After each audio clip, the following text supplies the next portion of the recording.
के एयरक्राफ्ट ही बहुत तगड़े हैं। इधर जो आप हाल ही में राफेल आया है, ये कॉम्बैक्ट जहाज क्या होते हैं, आमने सामने लड़ाई में काम आते हैं वो। जय हिंद। आज हम ये देखते हैं कि इंडिया और चाइना में युद्ध होता है तो किसके पास कौन सा हथियार ज्यादा है और कौन सा हथियार खतरनाक है, दोनों इसका किस तरह से प्रयोग करेंगे। तो सबसे पहले हम ये देखते हैं कि इंडिया और चाइना के बीच में दोनों की आर्मी की रैंकिंग कितनी है।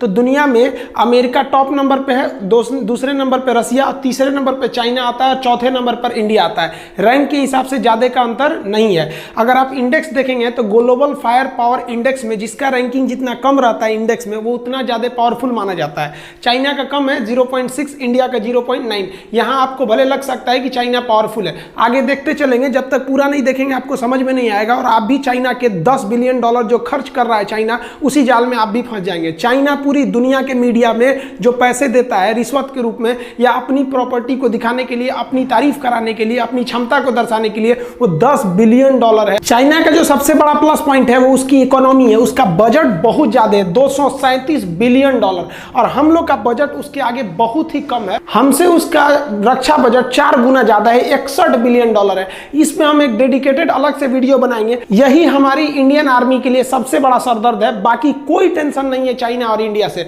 आगे देखिए, लेकिन ऐसा नहीं है कि चाइना के पास बहुत ज्यादा है, उसके पास कुछ कर्ज भी है। $1.5 ट्रिलियन उसके पास कर्ज है, विदेशी कर्ज, और भारत के पास $0.5 ट्रिलियन कर्जा है। तो उसका पैसा ज्यादा खर्चा कर रहा है 4 गुना, तो हमसे 3 गुना ज्यादा कर्जा भी ले रखा है। लेकिन चाइना का व्यापार इतना ज्यादा है कि उसके पास विदेशी मुद्रा 3000 ट्रिलियन है, और हमारे पास विदेशी मुद्रा जो है, फॉरेन मनी जो रिजर्व में रखा गया है, वो केवल 400 ट्रिलियन है। तो उसके पास व्यापार से ज्यादा फायदा होता है। लेकिन यहाँ युद्ध में हमको मेन ज्योग्राफिकली समझना है कि किसने एयरक्राफ्ट से इंडिया के लिए ज्यादा एक्शन नहीं ले सकता है, जिसके कुछ कारण है। चाइना के पास जो कॉम्बैक्ट एयरक्राफ्ट है, ये चाइना के पास सबसे बड़ा पावरफुल कॉम्बैक्ट एयरक्राफ्ट है, वो 1232 है, जबकि इंडिया के पास देखिएगा तो केवल 538 है। यहाँ चाइना के ये एयरक्राफ्ट पावरफुल भी है, नो डाउट, ये हम भी कहते हैं पावरफुल है। इंडिया के एयरक्राफ्ट भी बहुत तगड़े हैं। इधर जो आप हाल ही ग्राउंड पे भी हमला कर सकते हैं, सामने भी हमला कर सकते हैं।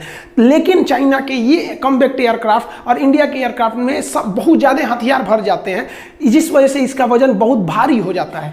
लेकिन चाइना का ऊपर जो इंडिया से सटने वाला तिब्बत का एरिया है, वो 4000 से 5000 मीटर की ऊंचाई पर है। वो ऑलरेडी उतनी ऊंचाई पर है, उसके बाद से जहाज को ऊंचा जाना है 5000 मीटर। और अब इतनी हाइट पे जाने की वजह से इसमें जेट इंजन लगा रहता है, और जेट इंजन की खासियत क्या होती है कि उसे ऑक्सीजन चाहिए। बिना ऑक्सीजन के उसका अंदर का पेट्रोल जलेगा ही नहीं। वो रॉकेट इंजन थोड़ी है जो अंतरिक्ष में चला जाए। जेट इंजन को ऑक्सीजन चाहिए, और ये जमीन खुद ही 5000 मीटर की ऊंचाई पर है, और 5000 और जाइएगा तो उतने ऊंचाई पर ऑक्सीजन लेवल बहुत ही घट जाता है, जिस वजह से उसकी इंजन की क्षमता घट जाती है। अब इंजन की क्षमता घट जाएगी तो आप चाह के भी आपकी ये चौथी पीढ़ी का जहाज और 5वीं पीढ़ी का जहाज किसी काम का नहीं रह गया।